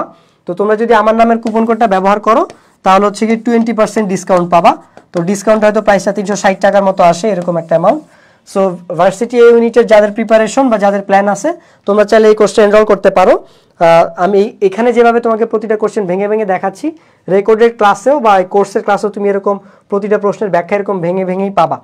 আর এই কোর্সের মাহাত্ম হচ্ছে তুমি যদি এই কোর্সটা এনরোল করো তাহলে তোমার অ্যাডমিশনের প্রস্তুতিটা আরও মানে পূর্ণাঙ্গভাবে তুমি নিতে পারবা, কারণ তোমার তখন জানা থাকবে যে তুমি যেহেতু প্রি অ্যাডমিশন কোর্সের ক্লাস করতেছো যে অ্যাডমিশনের কোন টপিক থেকে বেশি প্রশ্ন আসে এবং ওই প্রশ্নগুলো আসলে কিভাবে আসতেছে, তো ওইটা তোমার জানা থাকবে। ফলশ্রুতিতে তুমি অ্যাডমিশন প্রিপারেশন নিতে গেলে ওই টপিকগুলো বেশি জোর দিয়ে পড়তে পারবা। কারণ স্বভাবতই আমরা যখন পরীক্ষার আগে স্যাররা আমাদেরকে সাজেশন দেয় বা বলে দেয়, তখন দেখা যায় ওই টপিকগুলো আমরা অনেক গুরুত্ব দিয়ে পড়ি। তো তুমি প্রি অ্যাডমিশন কোর্স করলে তোমার সাজেশনটা মানে অ্যাডমিশনের সাজেশনটা অ্যাকচুয়ালি তুমি এখান থেকেই পেয়ে যাবা। তখন তুমি বুঝতে পারবা যে কোন টপিক থেকে বেশি প্রশ্ন আসতেছে। তো দেখা যাবে ওই টপিকগুলো পড়ার টাইমে তোমার মনোযোগ মানে অটোমেটিক্যালি হচ্ছে গিয়ে বেশি কাজ করবে। দেখো পরের প্রশ্নটা, যে নিচের কোন অ্যাসিডের কে এর মান সবচেয়ে বেশি হবে? তো যেটা সবচেয়ে শক্তিশালী অ্যাসিড হবে তার কে এর মান বেশি হবে। যার কে এর মান মানে স্ট্রং অ্যাসিড, ঠিক আছে, স্ট্রং অ্যাসিডের কে এর মান বেশি হয়, আর কে এর মান যদি বেশি হয় তাহলে পি কে এর মান হচ্ছে গিয়ে কম হয়। এই রিলেশনটা আশা করি তোমরা জানো। তবে পারক্লোরিক অ্যাসিড যেহেতু এখানে সবচেয়ে বেশি শক্তিশালী অ্যাসিড, তাহলে আমার এখানে কে এর মানটা হবে এর বেশি। এখন তোমাদের মনে প্রশ্ন জাগতে পারে যে ভাই আপনি কেমনে জানছেন যে পারক্লোরিক অ্যাসিড এখানে শক্তিশালী অ্যাসিড? দেখো এখানে যে অ্যাসিডগুলো দেওয়া আছে এরা হচ্ছে গিয়ে অক্সো অ্যাসিড, ঠিক আছে। এখন অক্সো অ্যাসিড কি জিনিস ভাই? অক্সো অ্যাসিড হচ্ছে গিয়ে যে সকল অ্যাসিডের মধ্যে অক্সিজেন আছে তাদেরকে আমরা বলি হচ্ছে গিয়ে অক্সো অ্যাসিড। তো অক্সো অ্যাসিডের শক্তিমাত্রা নির্ণয় করতে গেলে আমরা যেটা হিসাব করি সেটা হচ্ছে গিয়ে কেন্দ্রীয় মৌলের জারণ সংখ্যা, ঠিক আছে। এই যার কেন্দ্রীয় মৌলের জারণ সংখ্যা যত বেশি সে তত শক্তিশালী অ্যাসিড হবে, ঠিক আছে। এটা যার বেশি সে তত শক্তিশালী বা স্ট্রং অ্যাসিড, ঠিক আছে। এখন কেন্দ্রীয় মৌল কি জিনিস বা জারণ সংখ্যা তো তোমরা চিনোই। দেখো আমার এখানে সালফিউরিক অ্যাসিডের মধ্যে কেন্দ্রীয় মৌল হচ্ছে গিয়ে সালফার। এখন তোমার মনে প্রশ্ন জাগতে পারে যে ভাই আপনি কেমনে জানেন, ঠিক আছে, এখনো প্রশ্ন জাগতে পারে। তো জারণ সংখ্যা আমরা যেভাবে বের করি সেভাবেই বের করব। যে ধরো সালফারের জারণ সংখ্যা তুমি জানো না, এখানে আমার হাইড্রোজেনের +2 হবে যেহেতু দুইটা আছে +1 করে, অক্সিজেনের -2 হয়, চারটা যেহেতু আছে -8 হবে। তাহলে আমি যদি হিসাব করি সালফারটা কত হবে বলো তো? সালফারের মানটা চলে আসবে +6, তাহলে +1 মানে মেনলি তো হাইড্রোজেনের +1, এটার -2 আর এটার +6, তাহলে কার জারণ মান বেশি বলো তো? এই যে সালফারের জারণ মান সংখ্যার মানটা হচ্ছে গিয়ে বেশি। তো কোনো একটা যৌগে যার যেই মৌলের জারণ সংখ্যাটা বেশি হবে সে হচ্ছে গিয়ে আমার কেন্দ্রীয় পরমাণু হবে বা কেন্দ্রীয় মৌল হবে। আর এইভাবে আমি প্রত্যেকটার কেন্দ্রীয় মৌলের মান বের করব, কেন্দ্রীয় মৌলের জারণ সংখ্যা। আমি দেখব আমার এখানে এটা +7 আসছে, তার মানে এই ব্যাটার কেন্দ্রীয় মৌলের জারণ সংখ্যা বেশি। এই মেলার মানে এই ব্যাটার কেন্দ্রীয় মৌলের জারণ সংখ্যা যেহেতু সবচেয়ে বেশি, সেহেতু ও হচ্ছে গিয়ে আমার সবচেয়ে বেশি কি হবে বলতো? অ্যাসিডিক হবে, বা ও হচ্ছে গিয়ে সবচেয়ে বেশি অ্যাসিডিক হবে। এখানে আরেকটা কথা, হাইড্রোজেনের পারমাণবিক সংখ্যা, আচ্ছা আব্দুর রহমান, দেখো কৃষির কোর্স কোনটা? কৃষির কোর্স তুমি আমাদের পেজে পেয়ে যাবা, পেজে যাও, দেখো গতকালকেও আনাস ভাই কৃষির একটা ক্লাস নিছে, তুমি একটু পেজে ঘোরাঘুরি করলেই কৃষি কোর্সের লিঙ্ক পেয়ে যাবা। দেখো এখন এখানে দুইটা প্রশ্ন জাগতে পারে, যেটা আমি বললাম যে হাইড্রোজেন কখনো কেন্দ্রীয় মৌল হইতে পারবে না। দেখো এখানে ধরো যে আমার পানি আছে, হ্যাঁ, তো এই যে পানির এখানে আমি বললাম যে অক্সিজেনের জারণ মান -2 আর হাইড্রোজেনের জারণ মান হচ্ছে গিয়ে +1, তো -2 বড় না +1 বড়? অবশ্যই +1 বড়। তো এই হিসেবে আমার হাইড্রোজেনের কেন্দ্রীয় মৌল হওয়ার কথা, কিন্তু আমার হাইড্রোজেন কেন্দ্রীয় মৌল হবে না। কেন হবে না? কারণ আমি ভাই, এখন তুমি রাগ করতে পারো যে ভাই আপনিই বলছেন যে জারণ সংখ্যা যার বেশি হবে সে কেন্দ্রীয় মৌল হবে। ভাই আমি যেটা বলছি সেটা ঠিক আছে, ব্যতিক্রম মনে রাখো, হাইড্রোজেন কখনো কেন্দ্রীয় মৌল হইতে পারবো না, কারণ কেন্দ্রীয় মৌল এখানে অক্সিজেন হবে। কারণ কেন্দ্রীয় মৌল হইতে হলে মিনিমাম তার দুইটা হাত থাকতে হবে, মানে তার যোজনী 2 হইতে হবে, কিন্তু হাইড্রোজেনের যোজনী কি 2 না 1, এই জন্য হাইড্রোজেন কখনো কেন্দ্রীয় মৌল হইতে পারবে না। সো এখন আরেকটা প্রশ্ন জাগতে পারে যে ভাই জারণ সংখ্যা বেশির সাথে আমার অ্যাসিড শক্তিশালী হওয়ার সম্পর্কটা কি জিনিস? দেখো আমি যদি তোমাকে সালফিউরিক অ্যাসিডের আকৃতিটা দিয়ে বুঝাই, যে ধরো আমার এখানে দুইটা হাইড্রোজেন আছে, সালফারের যোজনী 6, তো ধরো আমার এদিকে হচ্ছে গিয়ে একটা অক্সিজেন আর হচ্ছে গিয়ে আমার এদিকে, ধরো আমি শর্টকাটে আঁকলাম একটা, হ্যাঁ, ধরো এই হচ্ছে গিয়ে আমার অক্সিজেন, তো যোজনী এখানে 1 2 3 4 5 6 7টা হয়ে গেছে। তো ধরো এটা আমি আঁকছি, যদিও এটা অ্যাকচুয়াল আকৃতি না, হ্যাঁ, তোমরা এটা বিশ্বাস করে বইসো না, জাস্ট তোমাকে আমি বোঝানোর জন্য এটা করতেছি। তো এখানে যেটা হয়, ধরো ওর কেন্দ্রীয় মৌলের জারণ সংখ্যা বেশি, তো এইখানে দেখো আমার যে অক্সিজেনটা আছে, আমি যদি তোমাকে অ্যাকচুয়ালটা একেই বুঝাই, ধরো এটা হচ্ছে আমার সালফিউরিক অ্যাসিড, এই হচ্ছে আমার অক্সিজেন, ঠিক আছে। সো এখন দেখো যে এই যে আমরা কি জানি তড়িৎ ঋণাত্মকতা এখানে কার বেশি, হাইড্রোজেন আর অক্সিজেনের মধ্যে অক্সিজেনের তড়িৎ ঋণাত্মকতা বেশি, ফলশ্রুতিতে ইলেকট্রনগুলো এদিকে টান খাবে, কারণ অধিক তড়িৎ ঋণাত্মক মূলের দিকে ইলেকট্রনগুলো মানে এখানে যে সমযোজী বন্ধনের শেয়ারকৃত ইলেকট্রনগুলো আছে এগুলো অধিক আকর্ষিত হবে, ফলশ্রুতিতে হচ্ছে কি হবে বলতো, এদিকে বেশি টান খাবে বা এদিকে বেশি আকর্ষণ ফিল করবে, এদিকে মুভ করে চলে আসবে। এই ইলেকট্রনগুলো যদি এদিকে মুভ করে চলে আসে তাহলে আমার এই বন্ধনটা কি হয়ে যাবে বলতো, উইক হয়ে যাবে না, মানে দুর্বল হয়ে যাবে না। আর জারণ সংখ্যা যদি বেশি হয় এই বেটা এই যে টানকৃত ইলেকট্রন এগুলোকে আবার আরো বেশি নিজের দিকে টানে। এখন এই ইলেকট্রনগুলো যদি যত বেশি কেন্দ্রের দিকে টান খাবে আমার এই বাইরের বন্ধনগুলো তত বেশি দুর্বল হবে, আর এই বন্ধনগুলো যদি দুর্বল হয়ে যায় তাহলে এই হাইড্রোজেনগুলো তত তাড়াতাড়ি পানিতে দ্রবীভূত হইতে পারবে। আর যে যত তাড়াতাড়ি পানিতে দ্রবীভূত হয় বা যে যত বেশি পরিমাণে H+ বা H হাইড্রোজেন পানিতে দ্রবীভূত করে বা H+ ছেড়ে দেয় পানির মধ্যে, সে হচ্ছে তত শক্তিশালী অ্যাসিড। এই হচ্ছে আমার জারণ সংখ্যার এই খেলাটা, যে ও বেশি হইলে ইলেকট্রনগুলোকে নিজের কেন্দ্রের দিকে বা নিজের দিকে বেশি টান মারে, যার ফলশ্রুতিতে বাইরের দিকে যে বন্ধনগুলো থাকে স্পেশালি হাইড্রোজেনের যে বন্ধনগুলো থাকে এগুলো দুর্বল হয়ে যায়, ফলে ও তাড়াতাড়ি পানিতে দ্রবীভূত হইতে পারে, যার ফলে হচ্ছে কি আমি কি করতে পারি বলতো, মানে আমার অ্যাসিডের শক্তি মাত্রাটা বেড়ে যায়, কারণ তখন পানিতে হচ্ছে আমার H+ বা প্রোটনের সংখ্যা বেশি থাকে। তো তোমরা বুঝছো কিনা আমাকে একটু কমেন্ট বক্সে জানাও। এবার দেখো আমি যদি পরের প্রশ্নটা দেখি যে 0.01 মোলার HCl দ্রবণের POH এবং pH কত। তো আমি অলরেডি তোমাদেরকে এটা দেখাইছি একবার, তারপরও দেখো। ফার্স্টে আমাকে দেখতে হবে যে এটা তীব্র তড়িৎ বিশ্লেষ্য কিনা, তো মানে এটা শক্তিশালী অ্যাসিড কিনা। যেহেতু শক্তিশালী অ্যাসিড আমার অসওয়াল্ডের লঘুকরণ সূত্র ব্যবহার করার কোনো দরকার নাই, আমি ডিরেক্ট এই মানটা বসায় দিতে পারি যে -log H+ দিয়ে আমি হচ্ছে কি করতে পারি বলতো, pH বের করতে পারি। এখন আমার কথা হলো আমি কি এখান থেকে pOH বের করতে পারবো? ডিরেক্টলি পারবো না, কারণ এটা একটা অ্যাসিড। তো আমি এখান থেকে ডিরেক্টলি pH বের করতে পারবো। তো এখানে আমি জাস্ট সিম্পলি লগের এখানে H+ এর জায়গায় কি বসাবো, এই ঘনমাত্রাটা ডিরেক্ট বসায় দিব, ঠিক আছে। এখন তোমাদের প্রশ্ন থাকতে পারে ভাই ক্যালকুলেটর ব্যবহার করতে দেয় না, তো ক্যালকুলেটর ছাড়া কিভাবে ম্যাথ করব। দেখো এই যে আমার 0.01 মোলার দেওয়া আছে, তোমাকে আমি অলরেডি বলছি যে তুমি জাস্ট দেখবা লাস্টে 1 আছে কিনা। লাস্টে যদি 1 থাকে এবার তুমি দেখো যে দশমিকের পরে কয় ঘর আছে, দশমিকের পরে 2 ঘর আছে। দশমিকের পরে যেহেতু 2 ঘর আছে তাহলে আমার pH 2 হবে, ঠিক আছে। তাহলে আমার pH কত ভাই, pH হবে 2। এবার দেখো pH যদি 2 হয় তাহলে pOH কত হবে, 14 থেকে 2 বাদ দাও আসবে আমার 12, তাহলে pOH হবে 12। তাহলে আমার এখানে অ্যান্সার কোনটা হবে বলো তো, এই যে গ নাম্বারটা হবে 12 আর 2। সো আশা করি এটা তোমরা বুঝতে পারছো। চলো আমরা পরের প্রশ্নে যাই। দেখো এখানে কার্বন মনোঅক্সাইড আর হচ্ছে কি হাইড্রোজেন গ্যাস বিক্রিয়া করে মিথানল তৈরি করে, এই বিক্রিয়া Kp এর মান কত। তো Kp এর যে সূত্রটা জানি, Kp-Kc কনভার্সনের যে রুলটা, Kp-Kc RT del n। del n টা কি বলছিলাম আমি ভাই, উৎপাদের মোল সংখ্যা বিয়োগ হচ্ছে কি আমার বিক্রিয়কের মোল সংখ্যা। তো আমার এখানে উৎপাদের মোল সংখ্যা কত, 1, কারণ 1 মোল আছে এখানে। বিক্রিয়কের মোল সংখ্যা কত, এখানে 2 মোল এখানে 1 মোল, টোটাল 3 মোল আছে, তাই তো। তাহলে আমি যদি 1 থেকে 3 বাদ দেই, আমার del n যদি আমি বের করতে চাই, তো আমার del n টা কি হবে বলতো, উৎপাদের মোল সংখ্যা থেকে আমি বিক্রিয়কের মোল সংখ্যা বাদ দিব 1 - 3, তাহলে এটা আসবে আমার -2। তাহলে আমার Kp-Kc RT টু দি পাওয়ার -2 হবে, এটা হবে কি আমার ভ্যালু মানে মানটা।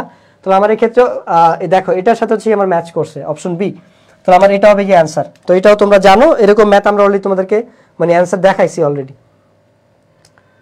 তারপরে দেখো এখানে অক্সো অ্যাসিড সমূহের শক্তির সঠিক ক্রম কোনটা। তো অক্সো অ্যাসিড নিয়ে আমি অলরেডি বিশাল লেকচার দিছি, ওগুলো হচ্ছে আবার রিপিট করি যে সকল অ্যাসিড অক্সিজেন আছে সেটা আমার অক্সো অ্যাসিড হবে। তো তোমার এখানে যতগুলো মানে অ্যাসিড দেওয়া আছে এখানে সবগুলো হচ্ছে কি আমার অক্সো অ্যাসিড। এবার তুমি সবার জারণ মান দেখবা, জারণ মান হিসাব করে তারপরে বলবা হচ্ছে গিয়ে কোনটা হচ্ছে গিয়ে শক্তিশালী হয়। যার জারণ মান বেশি হবে কেন্দ্রীয় মৌলের সে হচ্ছে গিয়ে আমার শক্তিশালী অ্যাসিড হবে। ওকে, এবার দেখো আমরা যদি দেখি যে পারক্লোরিক অ্যাসিডে +7, নাইট্রিক অ্যাসিডে +5 হবে, সালফিউরাস অ্যাসিডেও +5 হবে, এটা হবে +6। ক্রমটা ঠিক নাই, তাই তো। তারপর এখানে +5, এখানেও +5 হবে, 6 আর 2 6। আচ্ছা এটা +4 ফিল দিচ্ছে আমাকে, হ্যাঁ +4 হবে এখানে। তারপর এখানে হবে +6, এই ক্রমটাও ঠিক নেই, দেখো +5 আগে চলে আসছে 6 এর, তো এটাও হবে না, আবার +7 চলে গেছে পরে। তারপরে এটা হচ্ছে গিয়ে +4 হয় সম্ভবত, সালফিউরাস অ্যাসিড। তো আমি এটা x ধরলে -6 3টা আর +2, হ্যাঁ -4 +4, ঠিক আছে +4। এটা +6, এই যে +6 এটাকে +4 চলে আসছে, এটাও হবে না, কারণ যার কেন্দ্রীয় মূলে জারণ সংখ্যা বেশি সে শক্তিশালী অ্যাসিড। এখানে দেখো এটা +7 হবে, এটা +6 হবে, এটা +5 হবে, এটা +4 হবে, তাই তো? তাহলে আমার দেখো এই ক্রমটা ঠিক আছে, তাহলে আমার অপশন ডি হবে কি আনসার। আরেকটা জিনিস একটু বলে দেই, ধরো আমার ফসফরিক অ্যাসিড, আচ্ছা দুঃখিত, এখানে একটা ফসফরিক অ্যাসিড থাকলো, ফসফরিক অ্যাসিড আর হচ্ছে কি আমার নাইট্রিক অ্যাসিড। তো এখানে যদি তুমি কেন্দ্রীয় মূলে জারণ সংখ্যা বের করো, দেখবা এখানেও +5, আবার হচ্ছে গিয়ে 8, এখানেও +5। তো এখন তোমার মনে প্রশ্ন জাগতে পারে যে ভাই এখন তো জারণ সংখ্যা সমান, এখন আমি কি করব? জারণ সংখ্যা সমান হলে তুমি চার্জ ঘনত্ব বের করবা, ঠিক আছে? এখন চার্জ ঘনত্ব মানে কি? চার্জ ঘনত্ব মানে হচ্ছে চার্জ ডিভাইডেড বাই আকার। তো সেক্ষেত্রে চার্জ ঘনত্ব যার বেশি হবে সে হচ্ছে গিয়ে শক্তিশালী অ্যাসিড হবে। এখন চার্জ ঘনত্ব কখন বেশি হয় বলো তো? চার্জ ঘনত্বের সাথে আকারের সম্পর্কটা কি? ব্যস্তানুপাতিক না? চার্জ তো দুজনেরই সমান, তার মানে চার্জকে আমি হিসাবে আনতে পারবো না, আমি আকারের দিকে তাকাই, আকারের সাথে চার্জ ঘনত্বের সম্পর্ক ব্যস্তানুপাতিক। তার মানে যার আকার ছোট হবে তার চার্জ ঘনত্ব বেশি হবে, যার আকার বড় হবে তার চার্জ ঘনত্ব কম হবে। তো আমাদের দরকার কার চার্জ ঘনত্ব বেশি হবে? যার আকার ছোট তার চার্জ ঘনত্ব বেশি, যার চার্জ ঘনত্ব বেশি তার মানে সে হচ্ছে গিয়ে শক্তিশালী অ্যাসিড হবে। তো এখানে ফসফরাস আর নাইট্রোজেনের মধ্যে আকার ছোট কে? নাইট্রোজেন আকারে ছোট না, তাহলে ও হবে শক্তিশালী অ্যাসিড। তাহলে ফসফরিক অ্যাসিড থেকে নাইট্রিক অ্যাসিড শক্তিশালী অ্যাসিড হবে, যদিও তাদের কেন্দ্রীয় মূলে জারণ সংখ্যা সমান, কিন্তু নাইট্রোজেনের আমার চার্জ ঘনত্ব বেশি, কারণ সে আকারে ছোট, এই জন্য এটা শক্তিশালী অ্যাসিড হবে। তো এটা অবশ্যই অবশ্যই আসে, এটা আমরা সামনেও দেখতে পাবো, তখন আর এটা আমি ব্যাখ্যা দিব না, এখন যে ব্যাখ্যাটা দিছি। তো আশা করি এটা বুঝতে পারছো। চলো পরের স্লাইডে যাই। এখানে বলা আছে যে দুর্বল অ্যাসিড ও শক্তিশালী অ্যাসিড বিক্রিয়ার সমীকরণ হলো এত। তো এখানে একটা দুর্বল অ্যাসিড আর একটা শক্তিশালী ক্ষার, সোডিয়াম হাইড্রোক্সাইড কিন্তু শক্তিশালী ক্ষার, এটা আমরা জানি। তো এই সোডিয়াম হাইড্রোক্সাইড তারপরে পটাশিয়াম হাইড্রোক্সাইড এগুলো আমার শক্তিশালী ক্ষার। আর ক্ষারকের তীব্রতা আশা করি তোমরা জানো যে ক্যাটায়ন আকারে যার ছোট হবে তার হচ্ছে গিয়ে সে তত দুর্বল ক্ষার হবে, তো যার ক্যাটায়ন বড় হবে তার হচ্ছে গিয়ে সে তত শক্তিশালী ক্ষার হবে। তো আমাদের এখানে সোডিয়াম হাইড্রোক্সাইড যেহেতু শক্তিশালী ক্ষার আর এই অ্যাসিডটা যেহেতু দুর্বল, তার মানে আমার যে প্রোডাক্টটা তৈরি হবে বা যে লবণটা তৈরি হবে সেটা অবশ্যই কি হবে বলো তো? বেসিক হবে বা ক্ষারীয় হবে। ভাই কেন এটা ক্ষারীয় হবে? এটা তোমরা এসএসসিতে চ্যাপ্টার 10-এ পড়ছিলা যে দুর্বল অ্যাসিড এবং শক্তিশালী ক্ষার বিক্রিয়া করে যে লবণটা তৈরি করে সেই লবণটা কিছুটা ক্ষারীয় প্রকৃতির হয়। আবার আমার দুর্বল ক্ষার এবং শক্তিশালী অ্যাসিড বিক্রিয়া করে যে লবণটা তৈরি করে সেটা একটুখানি অ্যাসিডিক হয়, কারণ আমার অ্যাসিডটা শক্তিশালী ছিল। তো এখানে যেহেতু অ্যাসিডের তুলনায় আমার ক্ষারটা শক্তিশালী, এই জন্য আমার লবণটাও কিছুটা ক্ষারীয় হবে, এটাকে বলে জোর জার মূল্যক তার। তো ক্ষারীয় হইলে আমার পিএইচ অবশ্যই কি হবে? 7-এর বেশি হবে। তো 7-এর বেশি পিএইচ আমার এখানে 8.5 আছে, তো এই পিএইচটা আমার এটা হওয়া পসিবল, ঠিক আছে? NX এর জলীয় দ্রবণের পিএইচ হবে 8.5। তারপরে দেখো নিম্নের কোন অ্যাসিডটার পিকে এর মান সবচেয়ে বেশি? আমি বলছি যে স্ট্রং অ্যাসিডের Ka বেশি হয়, আর Ka বেশি হইলে Pka কম হয়। তো আমার এখানে সবচেয়ে দুর্বল অ্যাসিড হচ্ছে ইথানোয়িক অ্যাসিড, তার মানে ওর Ka কি বলতো? Ka হচ্ছে গিয়ে কম। তো Ka যদি কম হয় Pka কি হবে ভাই? Pka বেশি হবে। আর আমার এখানে চাইছে যে Pka বেশি কার? যার Ka কম, মানে যে দুর্বল অ্যাসিড, তাহলে দুর্বল যেহেতু ইথানোয়িক অ্যাসিড সেহেতু আমার এটা অ্যান্সার হবে। তারপরে দেখো এটা শিখাইছি, হ্যাঁ পিএইচ দিয়ে এটা শিখাইছি যে দশমিকের পরে 2 ঘর আছে, তার মানে আমার পিএইচ 2 হবে, সো এটা তোমরা পারবা। আচ্ছা পিওএইচ বলছে আগের স্লাইডে আমার, তো পিএইচ যেহেতু 2 হবে তার মানে পিওএইচ 12 হবে, তার মানে আমার অ্যান্সার হবে 12, এই ব্যাখ্যা তোমরা জানো। তারপরে দেখো এখানে আমার এটা বলছে যে আমি যদি তাপমাত্রা বাড়াই, এখানে তাপমাত্রা বৃদ্ধি করলে উল্লেখিত বিক্রিয়া অ্যামোনিয়ার উৎপাদন কেমন হবে? সো ΔH মাইনাস মানে কি? এটা তাপ উৎপাদী বিক্রিয়া। তাপ উৎপাদী বিক্রিয়া আমি যদি তাপমাত্রা বাড়াই তাহলে আমার সাম্যাবস্থার বাম দিকে সরে আসবে, ঠিক আছে? তাহলে অ্যামোনিয়ার উৎপাদন কিভাবে প্রভাবিত হবে? ডিক্রিজ করবে, কমে যাবে। হ্যাঁ এই যে ডিক্রিজ করবে, কারণ সাম্যাবস্থা বাম দিকে সরে আসছে, এখন আর এটা ডান দিকে নাই, কারণ তাপ উৎপাদী বিক্রিয়ায় তুমি যদি তাপমাত্রা বাড়াও সাম্যাবস্থা ডান দিকে যায় না, ডান দিকে যায় না মানে আমার এই উৎপাদক মানে অ্যামোনিয়া প্রোডাকশনটা আর কমবে না, মানে বাড়বে না, কমে যাবে। তো কমে যাবে মানে কি? আমার তাপ উৎপাদী বিক্রিয়া আমি যদি তাপমাত্রা বাড়াচ্ছি আমার সাম্যাবস্থা বামে সরে যাবে, বামে সরে যাবে মানে আমার অ্যামোনিয়ার প্রোডাকশন কমে যাবে, অর্থাৎ ডিক্রিজ করবে। তো এটা তোমরা জানো, এটা লাসাতিলের নীতি থেকেই তোমরা এটা জানো এসএসসি লেভেলের। তারপরে দেখো ক্লাস বড় হইলে স্টুডেন্ট সংখ্যা কমে যায়, আমি ওটাই দেখতেছি। তারপরে দেখো পরবর্তী প্রশ্নটা যে মার্কারি অক্সাইড তাপে নিম্নের বিক্রিয়া অনুসারে ভাঙলে এই বিক্রিয়াটির সাম্যাঙ্ক কিভাবে প্রকাশ করা যায়? তো আমরা সাম্যাঙ্ক কি জানি বলো তো, যে কেসি হোক বা সেটা কেপি হোক, আমি কেসি দিয়ে, আচ্ছা একটাও না লিখি, কে দিয়ে লিখি, উপরে আমরা উৎপাদের ঘনমাত্রাগুলো লিখি আর নিচে হচ্ছে কি আমরা বিক্রিয়কেরগুলো লিখি।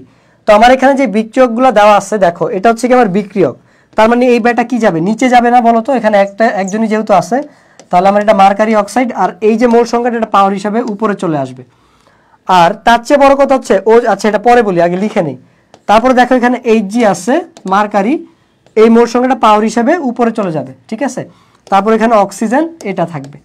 এবার দেখো আমার এখানে যে মার্কারিটা আছে সেটা হচ্ছে গিয়ে তরল অবস্থায় আছে, আর এখানে যে মার্কারি অক্সাইড আসে মানে আছে সেটা আমার সলিড অবস্থায় আছে। আমরা কি জানি বলতো, সলিড আর লিকুইডের ঘনমাত্রা 1 হয়, আমরা শুধু গ্যাসীয়গুলোকে কাউন্ট করি। তো যেহেতু আমার এখানে সলিড আর লিকুইড আছে, তার মানে ওরা যেহেতু 1 হবে, 1-এর উপরে স্কোয়ার দিলে সেটা 1ই হয়। তো ওরা অ্যাকচুয়ালি আগে হিসাব থেকে কাটা, কারণ ওরা 1। তো বাদ থাকে K is equal two O2, ঠিক আছে।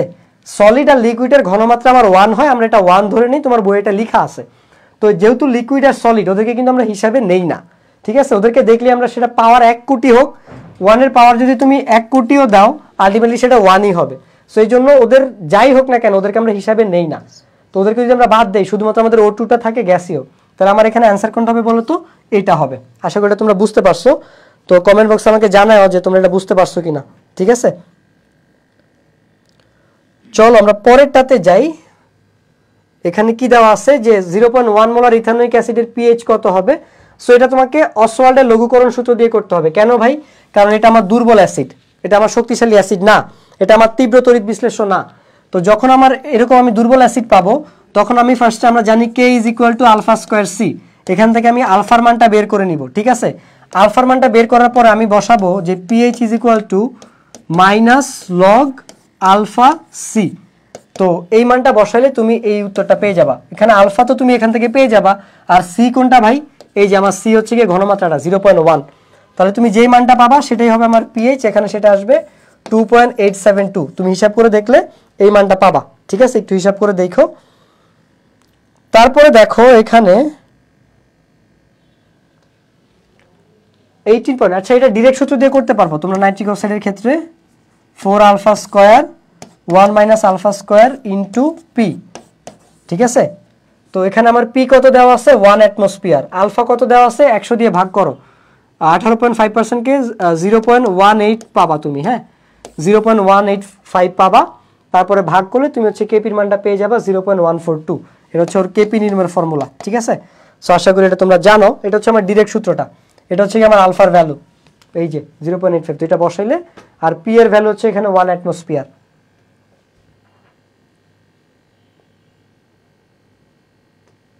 দেখো নিম্নের কোনটা অসত্য, তো নিম্নের এটা হচ্ছে কি অসত্য, কারণ অ্যামোনিয়ার সাথে পানির কোনো সম্পর্কই নেই। তো এখানে এটা অনুবন্ধী অম্ল আর অনুবন্ধী অ্যাসিড থেকে মানে প্রশ্নটা আসছে, সরি অনুবন্ধী অ্যাসিড এবং অনুবন্ধী ক্ষার থেকে হচ্ছে কি আমার এই প্রশ্নটা আসছে। তো অনুবন্ধী অম্ল কোনটা, ধরো তুমি অ্যাসিড থেকে মানে ক্ষার থেকে তুমি যদি OH মাইনাস করো, একটা OH মাইনাস করো, তাহলে যেটা পাবা, একটা বলছি হ্যাঁ, একটা OH মাইনাস করলে যেটা পাবা ওটাই আমার কনজুগেটেড অ্যাসিড মানে অনুবন্ধী ক্ষার। আবার তুমি যদি অ্যাসিড থেকে একটা H প্লাস, একটা বলছি একটা H প্লাস যদি বাদ দিয়ে দাও, তাহলে যেটা পাবা সেটা হবে আমার কনজুগেটেড বেস। ধরো আমি যদি একটা এক্সাম্পল দিয়ে তোমাকে বুঝাই, যে HCl থেকে আমার হচ্ছে গিয়ে কি হয় H প্লাস আর ক্লোরিন তৈরি হচ্ছে, তাহলে এটা হচ্ছে কি আমার অ্যাসিড, তাহলে এই যে একটা H প্লাস বাদ দিয়ে দিলে যেটা তৈরি হবে এটা থাকে, এটা হবে আমার কনজুগেটেড বেস বা কনজুগেটেড ক্ষার। এই কনসেপ্ট দিয়ে হচ্ছে গিয়ে এই কোশ্চেনটা আসছে। তো তোমরা যারা অনুবন্ধী অম্ল আর অনুবন্ধী ক্ষার বুঝো, তোমরা হচ্ছে কি এটা পারবা। তারপরে দেখো সাম্যাবস্থায় কোন দিকে স্থানান্তরিত হবে, এটা তাপ হারি বিক্রিয়া আমরা দেখতে পাচ্ছি। তো সাম্যাবস্থা দেওয়া আছে, কোন পরিবর্তনে সাম্যাবস্থাটি ডান দিকে সরে যাবে। দেখো যেহেতু এটা তাপ হারি বিক্রিয়া, তাপমাত্রা বাড়াইলে ডান দিকে সরে যাবে। তো increasing the temperature to 35 degree, তো তুমি টেম্পারেচার বাড়াইলে এটা কি হবে বলো তো, সাম্যাবস্থা ডান দিকে সরে যাবে। ওকে চলো আমরা পরবর্তীতে যাই। তোমরা বুঝো নাই এরকম কেউ কমেন্ট করো নাই। তো এইটা আচ্ছা, এটা হচ্ছে বাফার দ্রবণের ওই ইয়ার সূত্র দিয়ে তোমরা করে ফেলবো আর কি, pH is equal to minus log K a, তারপর হচ্ছে গিয়ে প্লাস আমার লগ পরে সল্ট, নিচে হচ্ছে গিয়ে আমার দ্রবণটা কি বেসিক না ক্ষারীয় সেটা হবে। তো ইথানোয়িক অ্যাসিড আর হচ্ছে আমার এটা ক্ষার, তো ক্ষারের যেটা আমার আসে সেটা এটা এন সল্ট এন বেজ হবে, ঠিক আছে। মানে পার্থক্যটা, এদের পার্থক্যটা হবে অ্যাকচুয়ালি আমি যদি বলে দিই যে V B S V minus, ধরো এটা ধরলাম, সরি অ্যাসিডেরটা হবে। তো এই সূত্রে মান বসাইলে তোমরা হচ্ছে এটা পেরে যাবা, ঠিক আছে। এইসব অঙ্ক করতে ক্যালকুলেটর লাগে যদিও, বাট এটা লাগে না, কারণ এখানে তুমি দেখবে যে 2 চলে আসছে, তো এই মানটা আমার 1 চলে আসবে, ঠিক আছে। আমি যদি এখানে মাইনাস মানে প্লাসও দেই, মানে এই মানটা আমার 1 2 লগ 2 মানে কি বলতো আমার 1 আসে, যেটার ভ্যালু অ্যাকচুয়ালি আমার 0। তো দেখা যায় এই ভ্যালুটাই আমার উত্তর হয়ে যায়। তো 4.7 দেখবে যে উত্তর আসার কথা এটা। সো একটু মিলাই নিবা তোমরা, আমি তোমাকে সূত্র বসাই দিছি, বাকি কাবজেব তুমি পারো। কেপি কেসি বলছে যে সম্পর্ক নিম্নের কোনটা হবে। তো এখানে আমার আছে 4 মোল, এখানে আছে আমার 2 মোল। তো 2 থেকে আমি 4 বাদ দিলে -2 আসবে, তাহলে এটা হচ্ছে আমার ডেল এন এর মান। এটা আমি অনেকবার দেখাইছি তোমাদেরকে, আবার একটু লিখে দিই RT -2, ঠিক আছে। সো এটা হচ্ছে কি আমার অ্যান্সার হবে।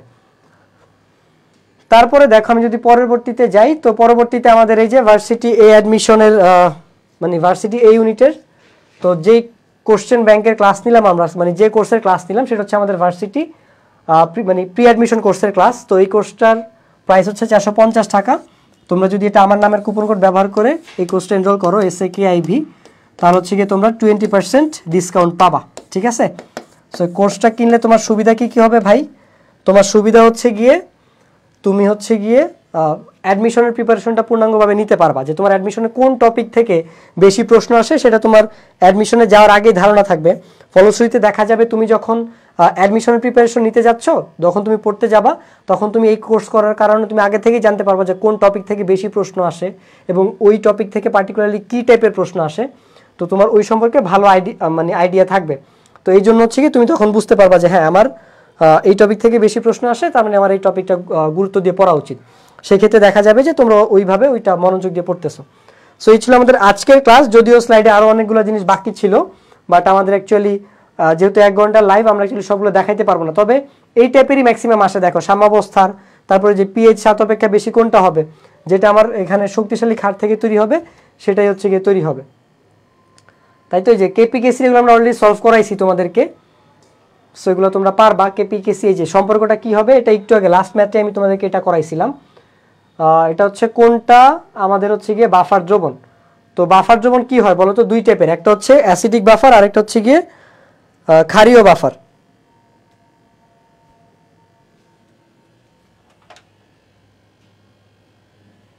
ওকে ওকে ওকে ঠিক আছে। দেখো তো এটা আমাদের কি ক্ষারীয় বাফার হবে না, মানে অম্লীয় বাফার হবে না, কারণ এই যে মৃদু অ্যাসিড এবং তার লবণ আছে, ঠিক আছে, অনুবন্ধী লবণ আছে। সো এই জন্য মানে আমরা এটাকে বলবো এটা হবে আমার বাফার সলিউশন, কারণ এখানে কোনো লবণ নাই। দেখো এটা দুর্বল অ্যাসিড শক্তিশালী ক্ষার, আবার এটা দেখো শক্তিশালী ক্ষার তার লবণ। তো শক্তিশালী ক্ষার হলে তো হবে না। আমার শর্তটা কি, যে যদি মৃদু অ্যাসিড আর মৃদু লবণ থাকে, তাহলে আমি তাকে বলবো মৃদু মানে অ্যাসিডিক বাফার সলিউশন। আর যদি আমার মৃদু ক্ষার এবং মৃদু ক্ষারের লবণটা থাকে, তাহলে আমি বলবো তাকে মানে ক্ষারের বাফার, মানে বেসিক বাফার সলিউশন। তো এখানে যেহেতু আমার শুধুমাত্র এইটা হচ্ছে আমার মৃদু অ্যাসিড এবং ওই লবণটার কন্ডিশনটা মানছে বাফার দ্রবণের, এই জন্য আমার এটা হবে বাফার সলিউশন। তো আশা করি এটা তোমরা বুঝছো, এটা বলা হয়নি আগে, এই জন্য এখন বলে দিলাম। আর এটা হচ্ছে কি আমার দেখো এটা হয় আমার এরকম যে 10⁻A1 - A2। তো 10 আমার এখানে আগে ছিল কি 2 - 5, তাহলে এটা কি আসছে 10⁻³ আসছে। মাইনাস দিয়ে বোঝায় যে হ্রাস পাইছে। তাহলে আলটিমেটলি জিনিসটা কি 10⁻³ কত গুণ হ্রাস পাইছে? 10⁻³ মানে কি বলতো 1000 গুণ হ্রাস পাইছে। তাহলে এটা হবে 10⁻³, কারণ মাইনাস দিয়ে বোঝাচ্ছে হ্রাস পাওয়া, তাহলে এটা হবে এত গুণ ঘনমাত্রা আমার কমে যাবে। তো pH যদি কমে তাহলে হচ্ছে আমার ঘনমাত্রা আবার বেড়ে যাবে। এই যে pH এখানে 2 থেকে 5 হয়েছে, এই জন্য ঘনমাত্রা কমে গেছে, ঠিক আছে। তো pH এর ওই যে ঘনমাত্রা বৃদ্ধির এখন বাড়ছে মানে কি 5 থেকে 2-তে নেমে আসছে, অর্থাৎ আমার pH কমে গেছে, তার মানে ঘনমাত্রা বাড়বে। কত বাড়বে দেখো 10 5 - 2, তাহলে 10⁻³। এখন কিন্তু প্লাস, তার মানে বাড়বে। কত বাড়বে? এই যে 1000 টাইমস বাড়বে, এই যে 10⁻³। তো এটাও তোমরা বুঝবা। তারপরে দেখো pH এর মান, এটাও পারবা তোমরা। এটা দেখাইছি। তো এইচএসসি 22-এর জন্য আমাদের আরো কোর্স আছে। হ্যাঁ, তোমরা যারা এইচএসসি 22 তাদের জন্য আমাদের টেস্ট পেপার সলভিং কোর্সের ক্লাস আছে এবং প্রি অ্যাডমিশন তো আছেই। তো টেস্ট পেপার সলভ করলে তোমরা আসলে বোর্ড পরীক্ষা ভালোভাবে পরীক্ষা দেওয়ার জন্য প্রস্তুতি নিতে পারো, বুঝতে পারো যে বোর্ডে কোন টাইপের প্রশ্ন বেশি আসে, কোন টপিক থেকে প্রশ্ন বেশি আসে। সেক্ষেত্রে দেখা যায় তোমাদের বোর্ড প্রশ্ন সম্পর্কে আইডিয়া হয়, দেখা যায় এইচএসসিতে ভালো রেজাল্ট করার একটা চান্স থাকে। তো এই জন্য এই প্রত্যেকটা কোর্সেই তুমি যদি আমার নামের কুপন ব্যবহার করে থাকো তাহলে হচ্ছে কি 20% ডিসকাউন্ট পাবা। ঠিক আছে, তো এই ছিল আমাদের আজকের ক্লাস। আমি আশা করি প্রত্যেকটা জিনিস তোমাদেরকে ভেঙে ভেঙে বুঝাইতে পারছি। তো তোমাদের সাথে আমি এতক্ষণ ছিলাম ইশতিয়াক সাকিব, আমি পড়াশোনা করতেছি সাস্টে। তো আশা করি তোমরা সবকিছু বুঝছো। তো আমাদের আজকের ক্লাস হচ্ছে এখানে গিয়েই শেষ। সবাইকে ধন্যবাদ, আল্লাহ হাফেজ, আসসালামু আলাইকুম।